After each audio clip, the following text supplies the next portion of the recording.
Coming up on this episode of Nintendo Cartridge Society, we do our best not to throw trash cans at each other.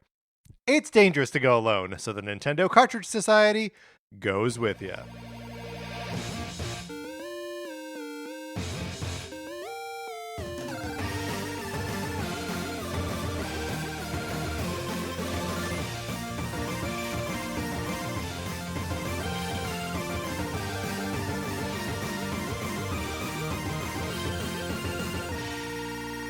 Welcome to Nintendo Cartridge Society. My name is Patrick Ellers, and I'm joined, as I'm always joined, by my co-host, Mark Mitchell. Mark, happy Donkey Kong month to you. Oh, banana. Yes, and happy Mario versus Donkey Kong month to you. Did I not say Mario versus Donkey Kong? You just said Donkey Kong Mario Erasure, but it's Mario versus Donkey Kong. Based on your catchphrase, yeah, it's clear you've chosen a side. I yeah, have not. That's right. I'm still working on my catchphrase. Still working on it. I have one more week. Okay, and I'm sure we're extending Mario versus Donkey Kong month to the next week. Yeah, because of the partner showcase. Right.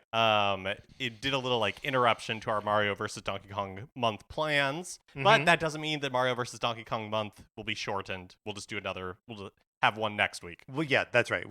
There will be another week of Mario versus Donkey Kong month. That's right. The sun will come out tomorrow. Right. There will be another week of Mario versus Donkey Kong month. You know what was tripping me up this morning, Mark? What's that? Ghostbusters. Oh, okay. One word. Ghostbuster is one word. Yes. I feel like it should be two. I've never thought about that before. It's two words, and I get it. It's like dog catcher or firefighter. Right, I guess firefighter is the clearest analog, but I don't. It's the bust part of it that I'm like. So yeah, I guess I feel like Ghostbusters one word is the in-universe trademark of them. Sure, but the act of ghost busting would be two words. Just is firefighting one word or two words? I refuse to look it up. I also refuse to look it up, but it was messing me up this morning. And I guess I just said it was the busting part that bothers me, but is it dustbuster? Is that one word? I mean, that's also like a product name. Right, exactly. Firefighting, I'm sorry to inform both of us, is in fact one word. Okay, well, see, that bothers me too. We're not German, right? We can't just mash a bunch of words together and call it a new word. I mean, I think that's exactly what we do historically. Okay, all right. But no, I understand your point. It is upsetting to learn to really consider the fact that Ghostbusters is one word. So, if you were going to abbreviate Ghostbusters, it would just be G. Isn't that unsatisfying? It is unsatisfying. I feel like you could do, something where you're missing a couple letters. You throw in an ill-placed apostrophe. You call it sure. Right, sure. Call it an abbreviation. Okay. So what does that look like? Give me your best pitch on what that Ghostbusters abbreviation looks like. I think I go with GST ill-placed apostrophe BSTR. So the apostrophe is between where the two words would be? That is what that is. What about my pitch. GST BST apostrophe R? GST BST apostrophe R. And so the apostrophe is just replacing E. I'm laughing because I love it. That's absolutely what the abbreviation would be. Yeah. Look, someone deeper in the Ghostbusters fandom should let us know, how do you, because it's a long word if you're just typing it out. Yeah. How do you abbreviate the property that you are a fan of? Sure. You're on usenet.ghostbusters.net in 1992. Right. And you have your own, Usenet slang. Mm-hmm. How are you calling out your fellow Ghostbusters? Right. Or are they just busters? Or are they just G? Is that where G comes from? I mean, that is entirely possible that's where G comes from. That we weren't using that to refer to individuals or groups of people until Ghostbusters. Could be. That one, unlike firefighters, I'm not going to look up. No, I'm not going to look up, and I don't love it. Mark, if people want to support us, they can head on over to our Patreon, patreon.com/Nintendo Cartridge Society, where if you are supporting us at the 8-bit or 16-bit levels, you get access to our once-a-month episodes of various miniseries that we are recording Mark, we are currently making our way through NCS Arcade. That's right, and we are going to be recording an episode about Jet Force Gemini. You did every it. time. You did it. Every time. I like that I always leave it to you, Yeah. too. Jet Force Gemini, Nintendo 64 game. We're going to be talking about it. Patrick and I have never played it before. That is the premise of NCS Arcade. Yes. Patrick and I are playing games available on Nintendo Switch Online and Nintendo Switch Online Plus expansion pack that neither of us have ever beaten. And Jet Force Gemini, one of those. And we'll be talking about it. I think it's going to be a really fun conversation. Yes, and we will be recording that conversation this weekend. It means it comes out a little late for our February episode, but that's what it is. I was going to say that's okay. I don't know if it's okay. It's what's happening. So if you have any questions or memories or whatever about Jet Force Gemini, you can email us at nintendocartridgesociety@gmail.com, and we will read those emails on the show. They will spark some conversation. If you are in our Discord, which you can get in by emailing us at nintendocartridgesociety@gmail.com, you can share your thoughts about Jet Force Gemini in there as well. It's just a little bit harder for us to compile all of those for use in the episode. But look for all of that shortly. Also, my first issue of the Teenage Mutant Ninja Turtle Sourcebook, a book that I wrote, is available in comic book stores right now. Issue number 2 comes out in April. So if you are at all interested in that, place your pre-order now. I know the first issues sold out pretty quick. So check those out if you are interested. All right, Mark. It's Mario versus Donkey Kong month.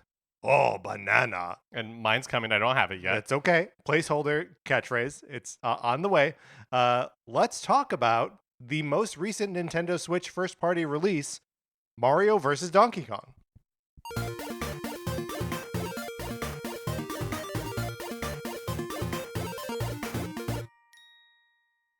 So before we started rolling, you were like, we say this all the time, but truly, I have no idea how long this conversation is going to go. I really don't. It feels, because the game itself, pretty slight.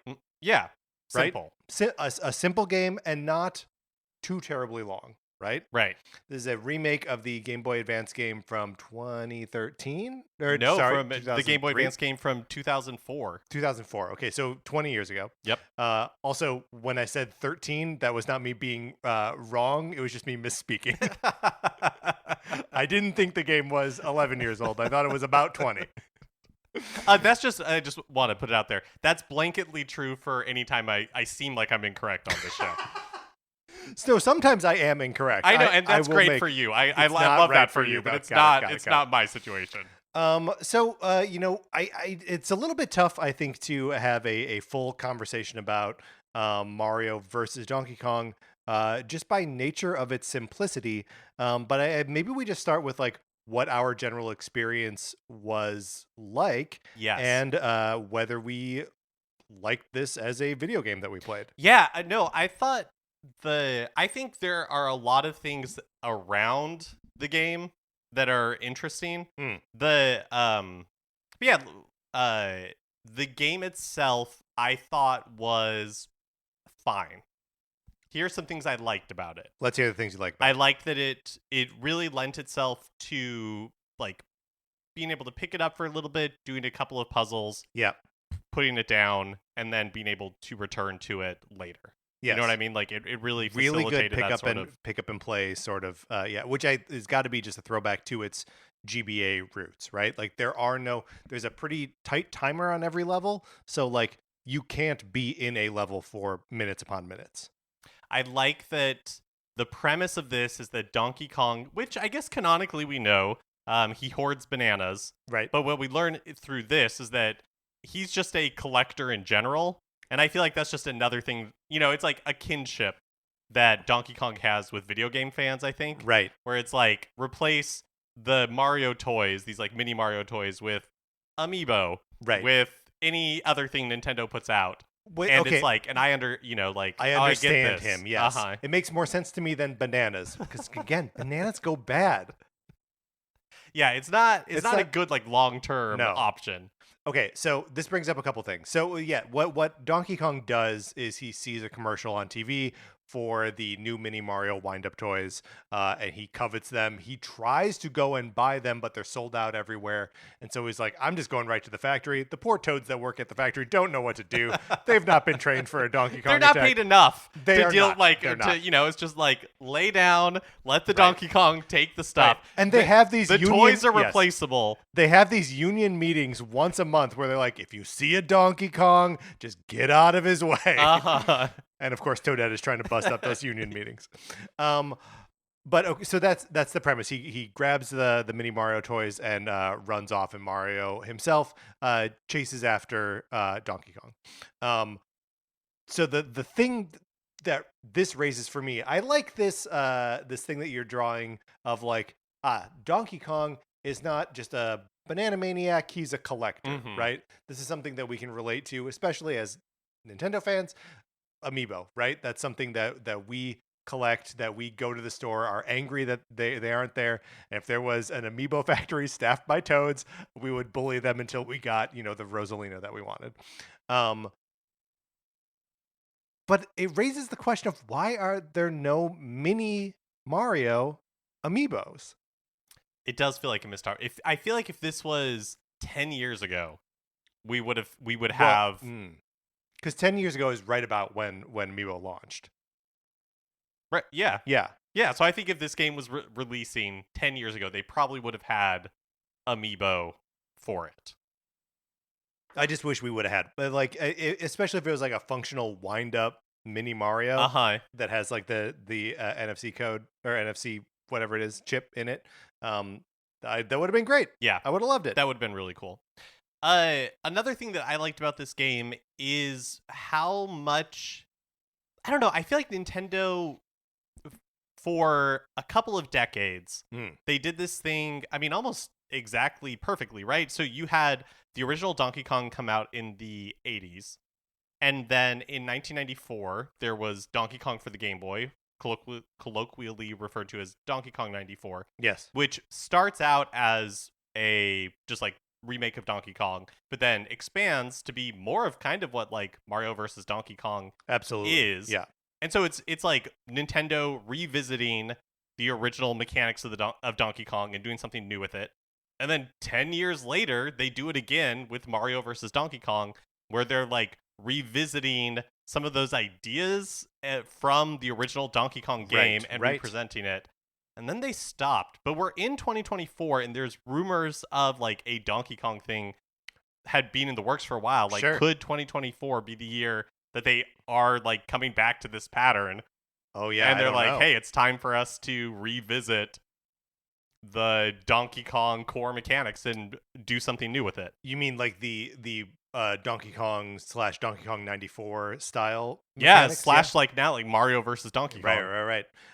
Yeah, that's interesting, because like whenever we hear about like a new Donkey Kong game now, we are automatically thinking like in the style of Country, right? And even though like a lot of those rumors were like, it'll be those characters probably, those designs probably, but like not a Country game. It'll be something else. So yeah, that's a great question. Like maybe they were working on something, and then they were like, you know what, the engine looks great, whatever, let's just remake the original Mario versus Donkey Kong. Or maybe the fact that Mario versus Donkey Kong, oh yeah. That's so funny. I didn't even think about the fact that by remaking this game and releasing it in 2024, they have actually fulfilled this pattern in a way. Yes. Yeah, I didn't even think about that. But I don't know, I guess, yeah, do you think that one thing I think about is, Miyamoto is obviously transitioned to more of like a not Nintendo godfather. Yes. He's not directly involved with game development that closely anymore. And I wonder if, when he was more involved, Donkey Kong 94, Mario versus Donkey Kong, like these kind of like 10-year, hey, let's go back and revisit the mechanics of Donkey Kong, right? Because like he had so much influence, and Donkey Kong was obviously a big deal for him and his career, that he would make sense that he would want to revisit that, and that as he's moved past, he just like being involved with game development, that like you're saying, maybe the next Donkey Kong.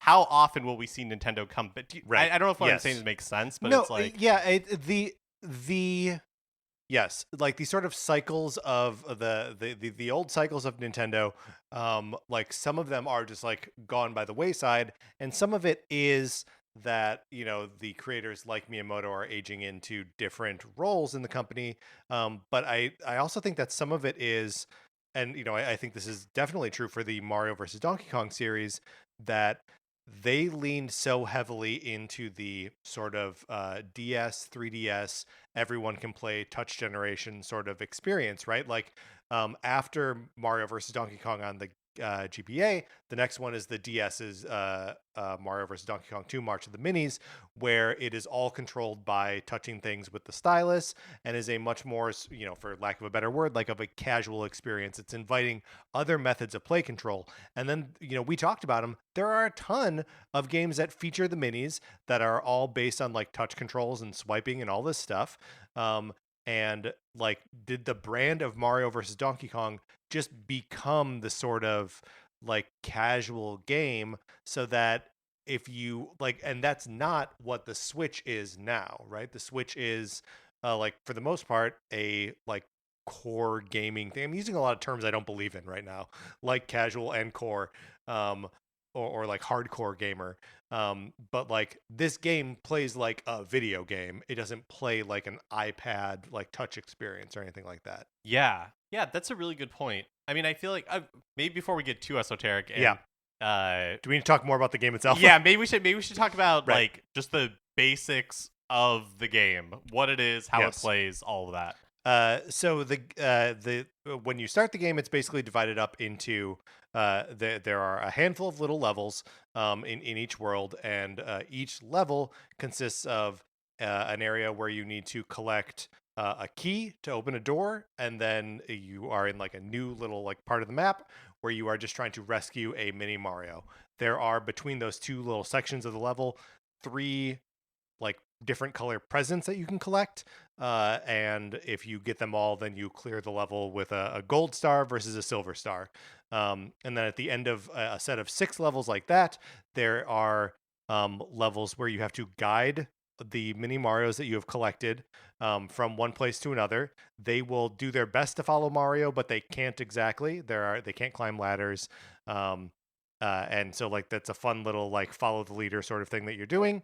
And then after you get them all to a little safe point, then you fight Donkey Kong in like a one screen sort of battle where you're picking up things and throwing them at him. And you repeat that 8 times, and that's like the first half of the game and sort of like the basic structure of the game. Yep.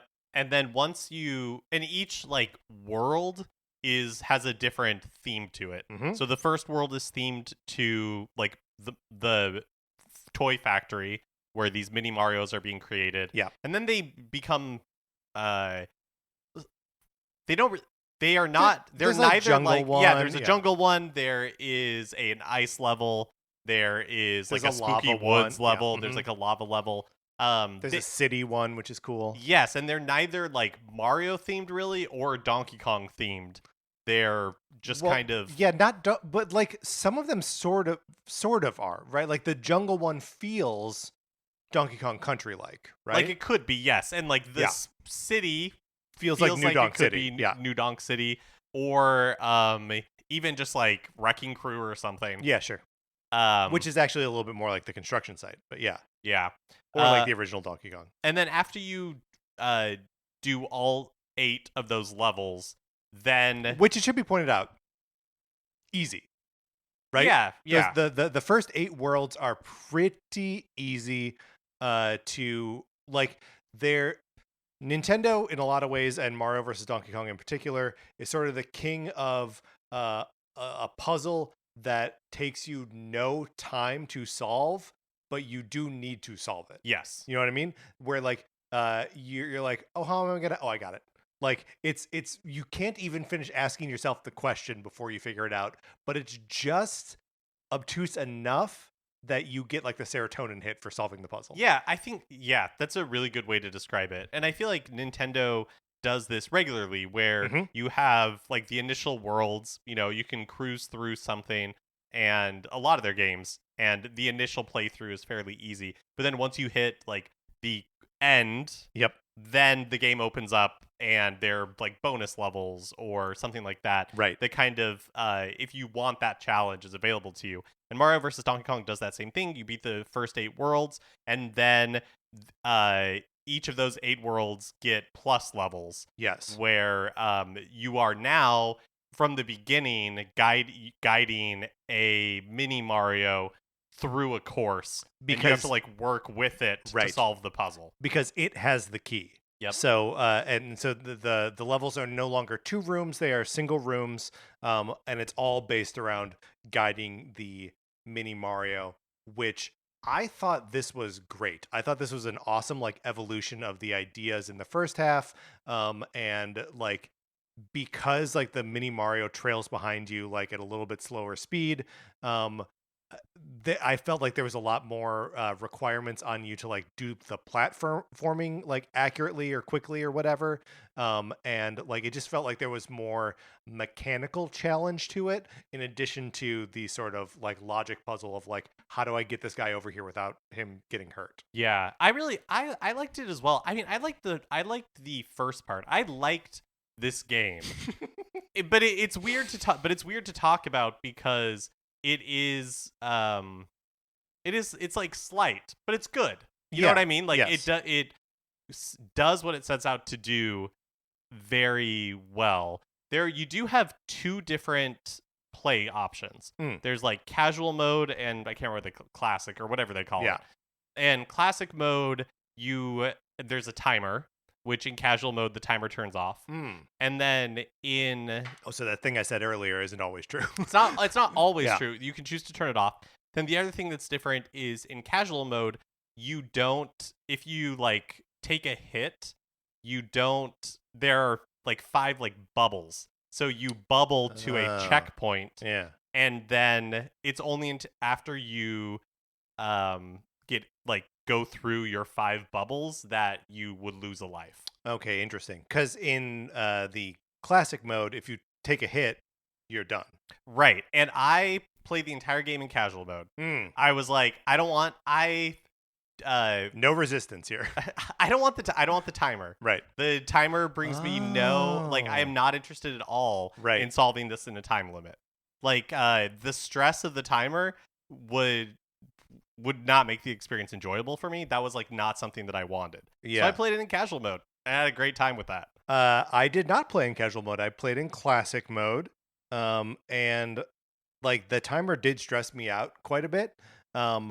But you can restart any level at no penalty. It doesn't cost you a life to restart a level. And as we said before, the levels are all so short. It's like 120 seconds or something that they put on the clock at the beginning. So like even if I'm like running right up to the end and I have to take it again, it's 2 minutes, like and usually once you've found the solution for something, it's not so hard to replicate like the physical mechanics of doing what you figured out last time. I do think it's interesting how the mechanics of the game take a lot of things that you see in like the original Donkey Kong series, like Donkey Kong and Donkey Kong Jr., and use that as the core of the gameplay. Even like things as simple as climbing vines or like the chains or I don't know. I just feel like there were a lot of nods to the Donkey Kong series that do make this a fun kind of like throwback. It does, to me, it does feel like a successful modernization of if you were taking the idea of Donkey Kong, an arcade game, and turning it into something more. Like this feels like a natural evolution of what it would turn into. Right. Yeah, no, I totally agree with that. I also, I mean, just as long as we're talking about like evolutions here and the remakes specifically, let's talk about like the like graphical and music presentation here, because I don't know when's the last time you saw like how the 2004 for Mario vs. Donkey Kong what it looked like on GBA, but they were using like pre-rendered sprites or like pre-rendered graphics, 3D models that are then converted into the 16-bit, 32-bit, whatever they are, sprites on the GBA, and they look kind of muddy in the way that like the Donkey Kong Country games do, and therefore like can't be super expressive or anything like that. I feel like the graphics in this thing, I like the way this game looks. I like the way it looks too. I think that. Oh, go ahead. I was just gonna say, even though it is like a sort of return to the new Super Mario Brothers, like the standard Nintendo graphical style. Yeah, right. Like it's not if there was a moment where we thought that Super Mario Brothers Wonder was going to be like the new template for how Mario looks, this game is like, no, it's actually that was a thing we did one time. We're back to what Mario looks like. It is interesting that Wonder we haven't seen like Wonder influence the look of Mario generally. But I guess that doesn't necessarily surprise me because Wonder's art style is so specific to the world of that game that it would maybe like everything would have to look like Wonder for it to work. Yeah. And so I feel like we still have the standard 3D like Mario renders. Right. And like Mario Party. The next Mario Party is going to look like that. Exactly. Yeah. Like when you see a promo for Super Nintendo World Universal Studios, that's that's the Mario that it looks like. I feel like, and maybe I'm crazy, but I feel like Nintendo, like even the Nintendo's take on. Well, maybe I am crazy. Because, let's hear it. Because this game was the original game, and this game was developed by the North American branch of Nintendo. Okay. Like NTD, I think it's called, that has their headquarters right next to Nintendo of America's headquarters.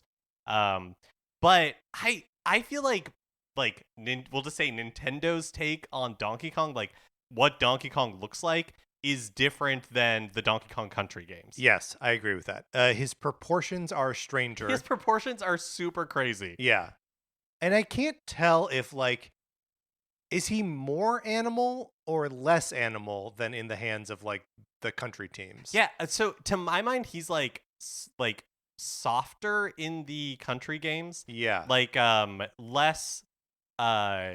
He's less threatening. I guess he's because he's not the like villain the villain. of this game. Exactly. Yeah. So I do think that even his like posturing is more aggressive. It's just more aggressive. Than he is in the country games, where he's just a big doof. Yeah. He's a lovable. He's a himbo, right? Like, yeah. And he does not come across as himbo in Mario vs. Donkey Kong. No.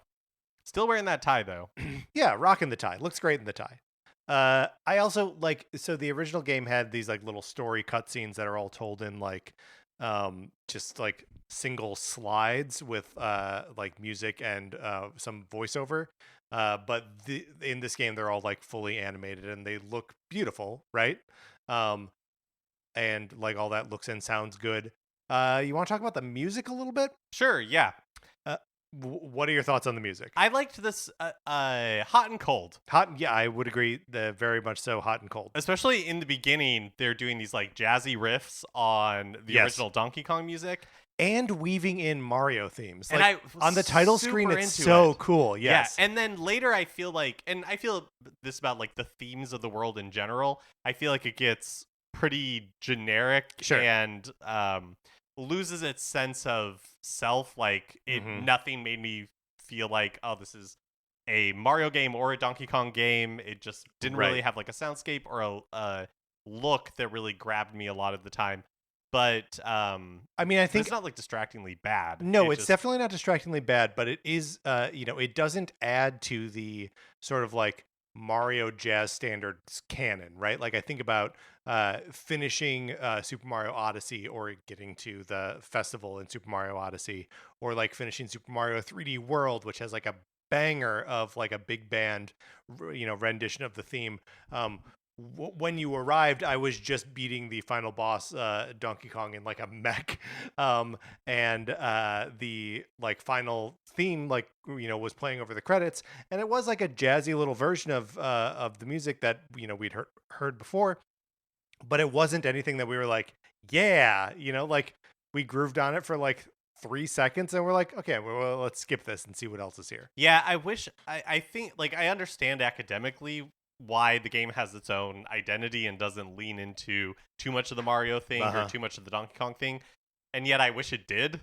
Like, I wish that, like, I think in the beginning, that part is so much fun. Like, the music there is so much fun, and I think it has a lot of promise, and then I wish it would have kept more of that up. Yeah, I mean, I'm such a sucker for like musical mashups of stuff, and there's so many Donkey Kong, Donkey Kong Country, and Mario themes that are like instantly recognizable, and like it doesn't all have to be themes either. It can also be like textures, you know, like if we're hearing that like the aquatic ambience, I like ba ba ba ba ba ba ba, and then we get like some like Mario ba da da da da do do, you know, like do like you can do these things and like layer them on top of each other.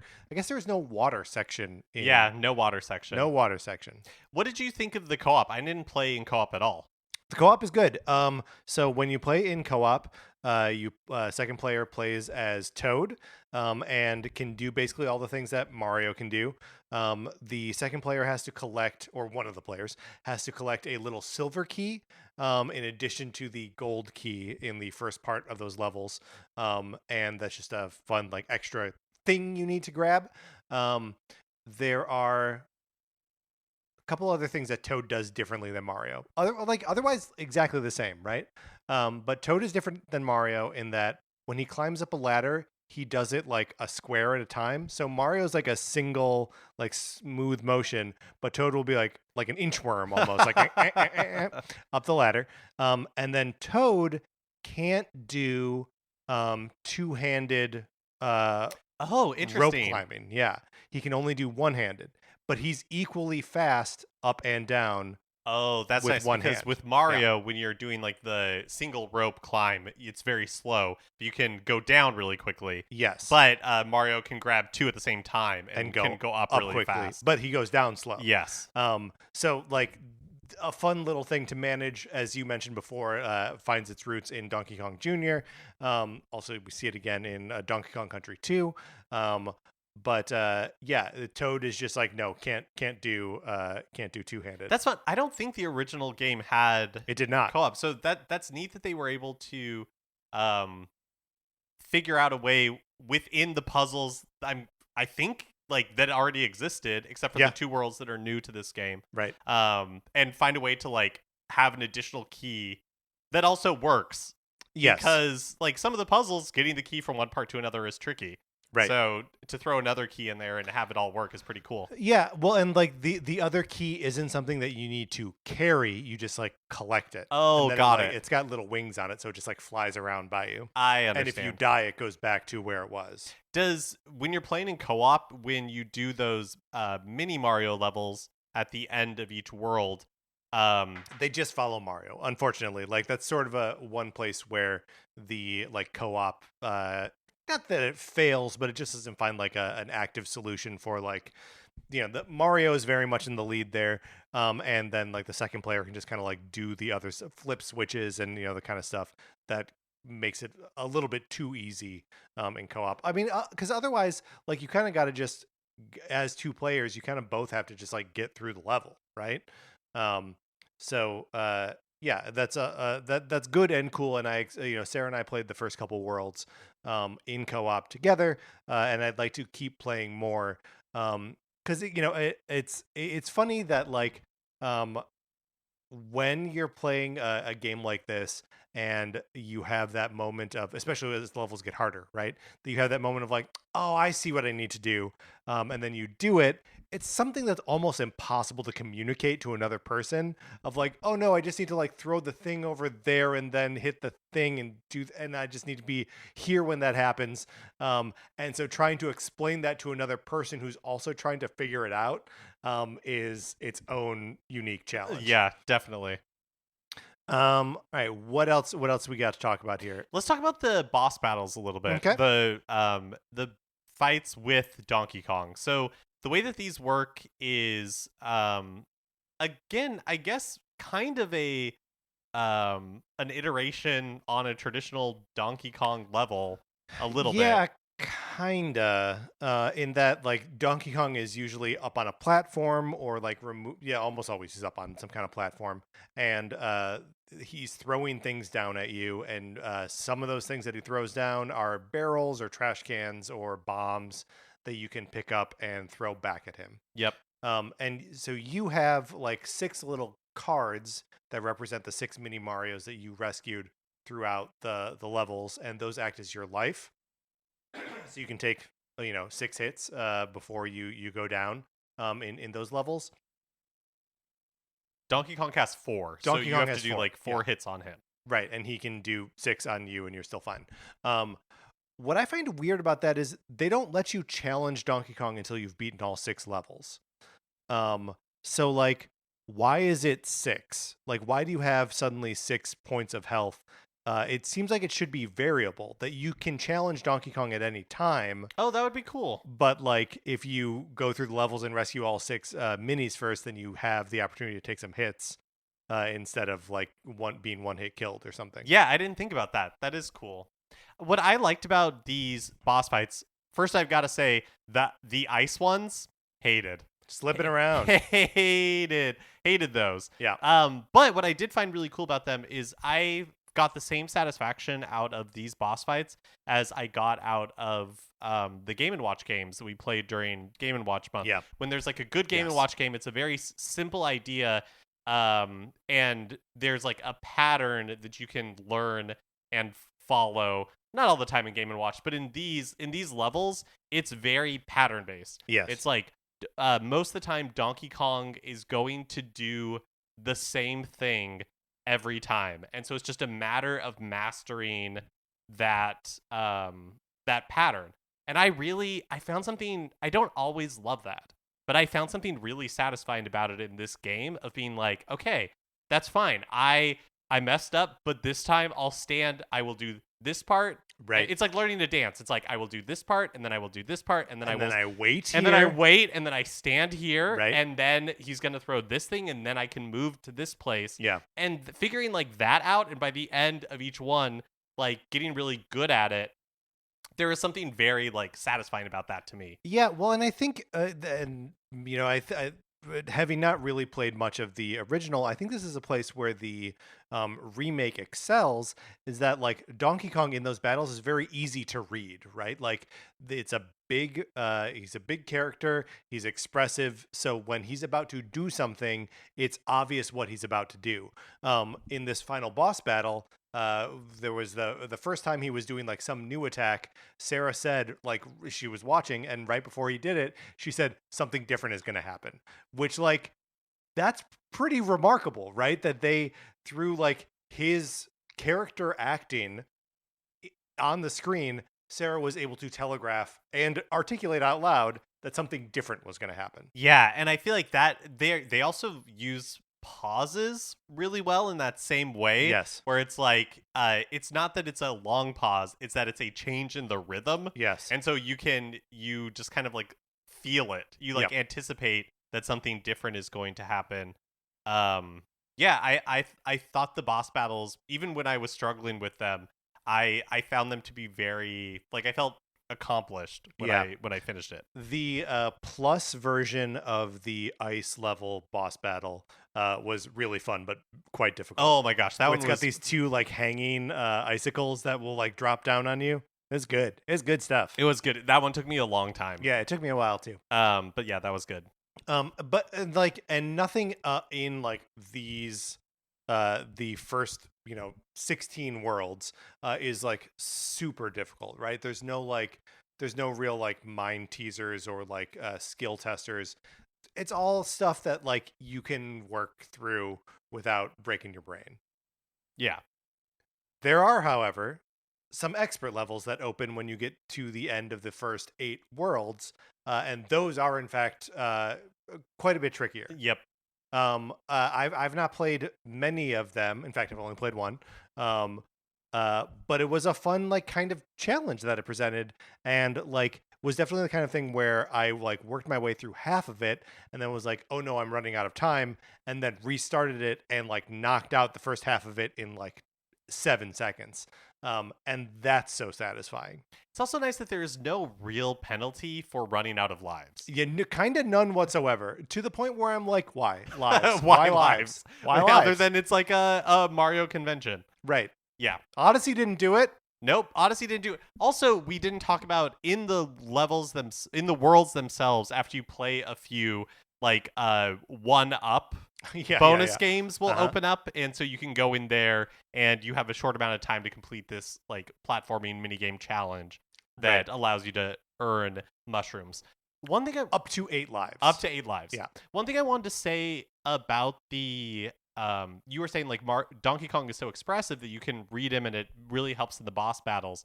I feel like another reason that's important is because Mario doesn't move like Mario in this game. Right, he moves like Mario in a Donkey Kong game. Yeah, yes. You can't dash. Your jumping ability is fairly limited. Mm-hmm. You do have the ability to like backflip and do this like double jump thing. Yeah, well, it's like the handstand and then the jump out of the handstand and then a jump immediately after that jump is like the highest jump you can do.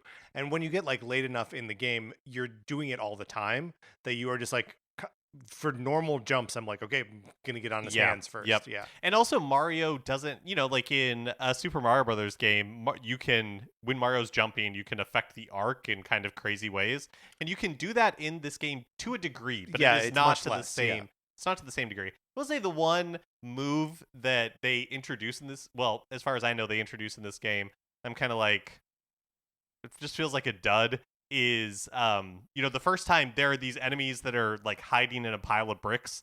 And they will like drop bricks down, and you're like, oh, how am I do I have to learn the timing for this? Like, how am I gonna get through this? No, you just walk on your answer is hands. You just walk on your hands. Right, because Mario's boots are stronger than his hat. Steel-toed boots. Yep. Steel-soled boots? Soled boots. People say he's crazy. He's got steel on the soles of his shoes. It's heavy, but it works for him. And maybe it helps him like work out those muscles to get like a better jump. I bet that's right. We should start putting steel on the soles of our shoes. We should. People will call us crazy. It is weird. It's weird that they're like, oh yeah, just like flip the little Mario upside down, to the point where I'm like, well, then why even have this thing here? I think so too. Like, it felt like there should have been something else, but like that required skill. Yes. The thing is, sometimes you do have to walk through there with the mini Mario, right? But I never found that challenging. That was never an area where exactly. But this is what I'm saying, is that even if it made you learn the timing, like, it's not hard to do. Right. You just kind of wait. That's, and also like those, and every now and then there's like a little like the same set of eyes in like a trash can, and I'm always like, what are these? What are these things? The eyes. Why can't I see them? I want to see them. The eyes in the trash can I thought were cute. Yeah, they are. I like that one. The eyes in the pile of bricks, I didn't care for. I didn't find meaner. Cute. They do seem meaner. Yeah. Maybe it's because I just there's some like latent association with Oscar the Grouch. Being those eyes in the trash can. Speaking of enemies that we did or did not care for, the birds. The birds that would like fly around, and then when they were above you, they would drop an egg. Yes. Didn't care for those. Here's the thing, a direct callback to Donkey Kong Jr., so I love them. I think they are very difficult, and they're still like very geometric in the way that they approach, right? Yep. Like they come out, they like fly across the stage, they drop down 2 squares and then turn the other direction. And so there's just like, I don't know, there's something about like you could, from the second they appear on screen, you're like, I know exactly where they're going to be at any given moment. I just have to keep track of them. And that sort of mathiness of it feels awesome to me when I can like keep it all in my head. Yeah, I agree. I think the fact that everything is on such a track, that it is so like pattern based and geometric, really does, it just makes it feel very like satisfying. Satisfying. It's like clockwork. Yes. It's very also they have hammers in this game, calling back to the original Donkey Kong game. But one thing I like in this game is that you can like toss them up and then jump and like grab them. That's just kind of a fun elaboration on it. So Donkey Kong 94 has this like reputation as being like one of the great Game Boy games, one of the great video games kind of period. And like Mario versus Donkey Kong feels like it is doing just about everything that Donkey Kong 94 did, but then some other stuff. I guess my question is the reputations of these two games, because I feel like Mario versus Donkey Kong doesn't have much of a reputation, right? Um, and just like, why doesn't it have the reputation that Donkey Kong 94 did? I feel like part of the, at least for me, part of the reason why Donkey Kong 94 is such a kind of like surprise is because it's just called Donkey Kong. Yeah. And so, like the fact that there is more to it, and there's like, I didn't play Donkey Kong 94 when it first came out. I didn't have any idea about it. It wasn't until later that its reputation is kind of this like hidden gem. Whereas I think Mario versus Donkey Kong announces itself as something new and different. And so, it's not like it's not hiding as a Donkey Kong game. Well, and the thing that it is new and different is not actually new, because it's just like riffing on Donkey Kong 94. Yeah. It's like it's like revisiting it 10 years later and adding some like new ideas to it. But isn't it like a bigger and better game? Like ultimately, even if it's not a surprise. I think the surprise factor is partly surprise factor is a big part of it. And the fact that it's like I don't know, the fact that it was on the Game Boy. This is a good point. Yeah. Just a kind of like undiscovered gem. Well, and like when you think about games on the Game Boy, especially before Pokemon comes out, the Game Boy versions of games are usually smaller, more feature poor versions of the game that look worse and run slower and are just generally not as good as their home console counterparts, right? Across the board. And Donkey Kong 94 is not that at all. Whereas by Mario versus Donkey Kong by 2004, they're putting out like great looking and playing games on the GBA all the time. Right. So I guess just by virtue of it being a Game Boy game for that platform, you're like, oh yeah, this is one of the great. Okay, all right. I'm understanding the reputations a little bit more, but like as a thing to revisit. Because I remember hearing some people being like, oh, if they're going to remake one of these games, why not remake Donkey Kong 94? I probably even said that. But like, I don't know. I feel like this was a great candidate for remaking. Yeah, I think so too. I also think it's interesting that when you think about like in 1994, Donkey Kong was Donkey Kong and the Nintendo Entertainment System was 8 years old, right? Yeah. And then in 2004, like every time one of these games comes out, we get further and further away from the last Donkey Kong game. Like the arcade game. Sure, if we're skipping over all the minis games. But what I mean is that like as these come out, we get further and further away from like Christ. Well, that is true. That's true. But like Donkey Kong is an arcade game that people are familiar with and have played.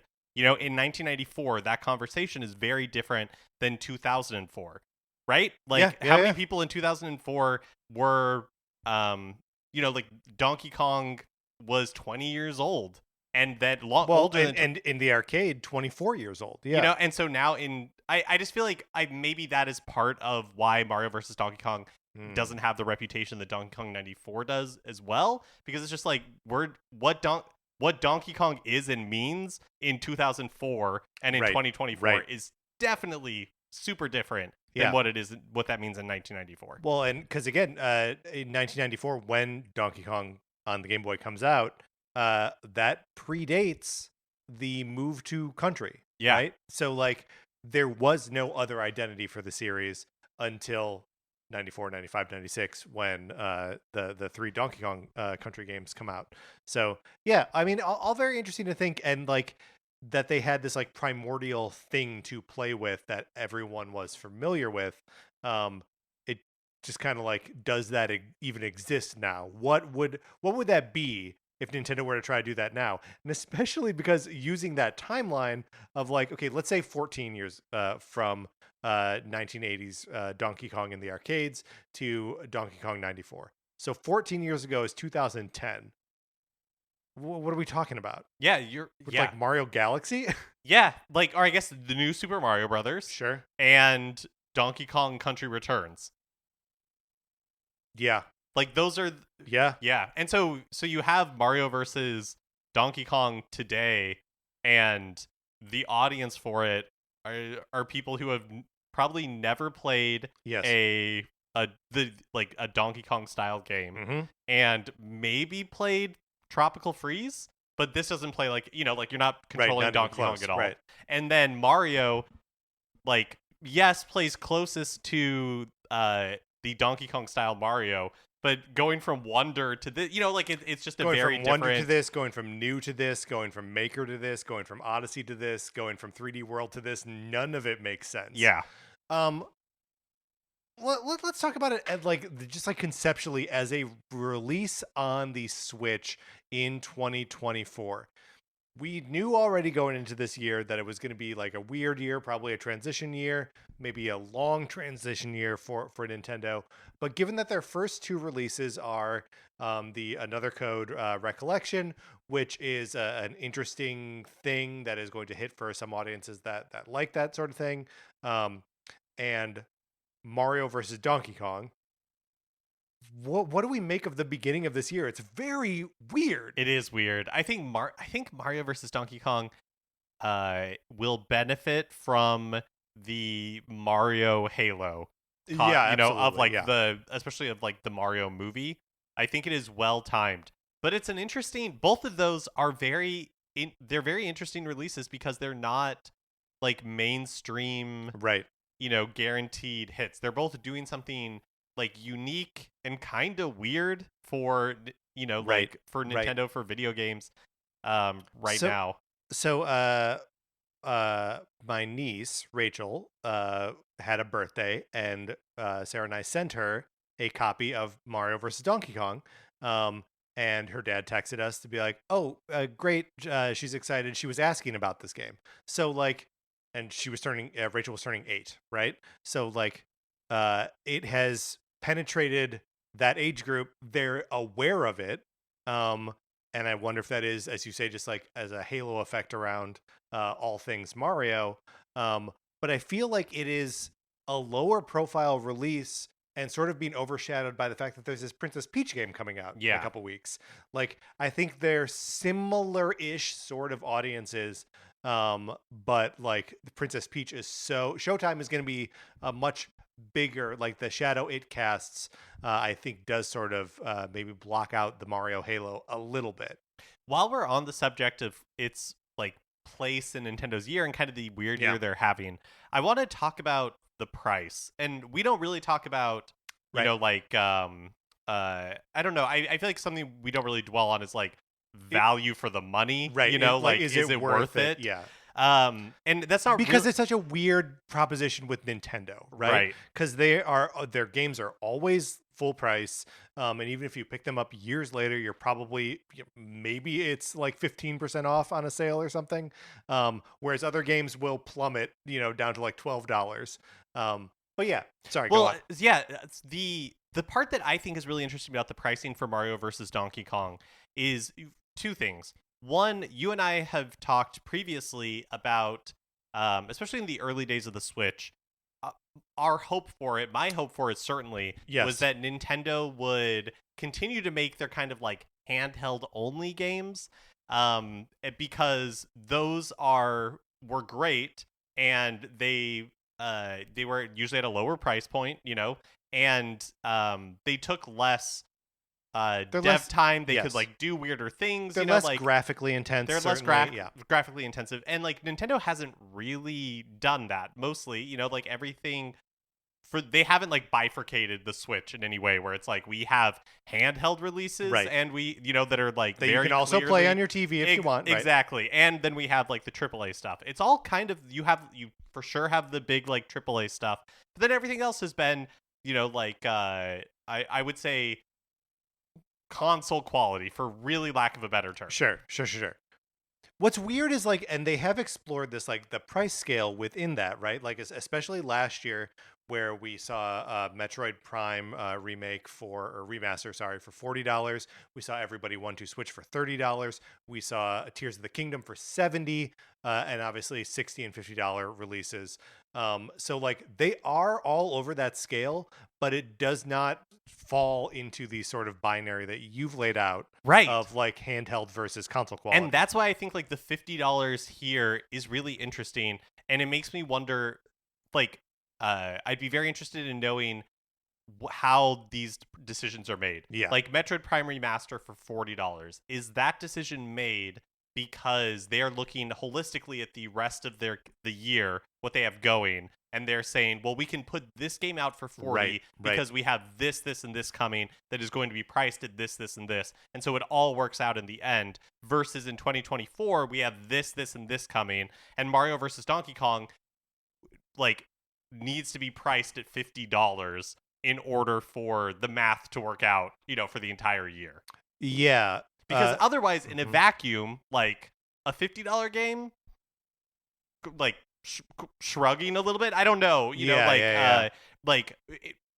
can't compare two things like Metroid Prime Remaster versus Mario versus Donkey Kong, but it's hard not to, right? Because like the Metroid Prime Remaster, because they're both remakes of games from over a decade ago, right? So like, yeah, one of them is a like very well realized first person exploration game that has a legendary reputation. People have been wanting to see on the Switch for a really long time. And the other is a very nice looking, but by no means revolutionary puzzle platformer that no one was really being like, when's that coming back?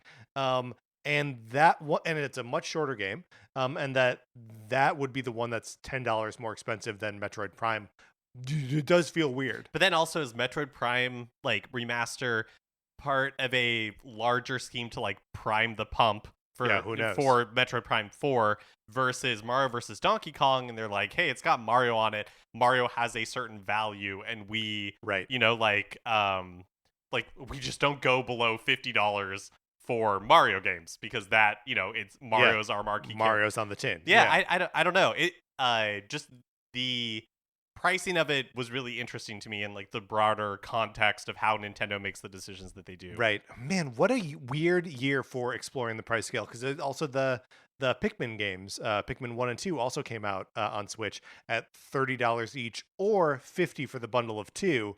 So like if you were to ask me, should I get Pikmin 1 and 2 or Mario versus Donkey Kong? My answer is Pikmin 1 and 2.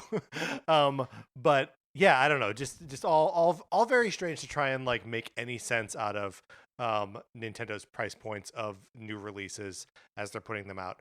I believe Mario versus Donkey I guess okay, so we don't have pricing for the second or the fourth and fifth games coming out this year from Nintendo, right? You mean Luigi's Mansion 2 HD and Thousand Year Door right. remake? We don't. My assumption, Thousand Year Door is going to be $60. Yeah, mine too. And Luigi's Mansion 2 HD, I don't know, $50, $60. So I think for pre-orders right now it's $60, but that. But they don't charge cards when you take a pre-order. We don't know that that's official, right? And I honestly, I would sort of expect it to not be, only because it looks so bad. Yeah, I mean, maybe they'll change. Maybe they'll fix it. Maybe they'll make it better. I don't know. I mean, I guess the fact that this game was 50. Yeah, I don't know.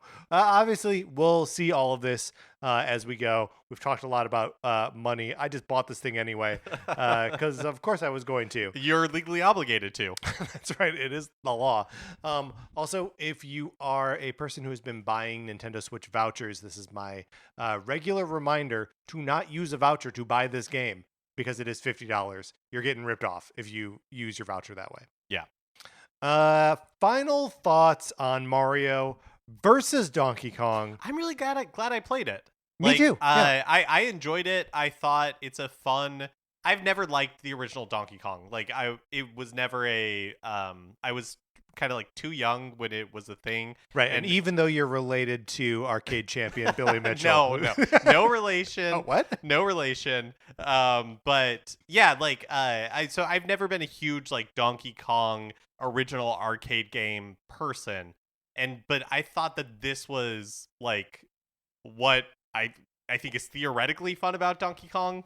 Kind of, yeah. It's like that through a puzzle filter. Yes, which was perfect for me. I gotta say, it's I can't believe we've talked about this game for an hour. But it is it feels so light to me, or like hollow, in that the game is very fun when it is engaging my brain, but it is sort of hard to think about it when I'm not playing it. You know, like it is the experience you're having while you're having it, and then nothing else. Do you know what I think it is? Is that Mario vs. Donkey Kong delivers exactly what it promises, but it does not have any of the like magic of a Nintendo first party game where it surprises you. This game doesn't really surprise you. There was no, that's true. You know, and I do think that's part of it. Because I agree with you. It's like I liked it. I had a fun time with it. The puzzles were interesting, but there was no moment where of like surprise or delight. Like the singing piranha plants in Super Mario Brothers Wonder, or like everything coming to like, why is it a mech Donkey Kong like for the like final boss? I don't know. It's kind of fun, but like like, you know, like there's no there to tie everything together in like a satisfying way. In a lot of ways, it feels like the Wordle, right? Where it's just like,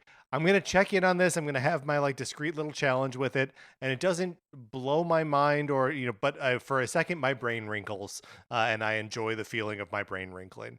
And then it's over, you know, it doesn't make it bad. It just makes it like difficult to place in like the sort of like pantheon of transformative video game experiences. This isn't that. Yeah, it's like boxed mashed potatoes. It's like boxed mashed potatoes. Yes. Did I stutter in the same way that you did? I think so. I didn't mean to. It's just another way that our brains are melding. Well, don't forget, I never make a mistake. I just misspeak. Right, and I will make mistakes and misspeak. And I'm sorry for you for that. Well, and I'm sorry for you for having to experience that. All right, Mark, that's our conversation about Mario versus Donkey Kong. Let's close this out.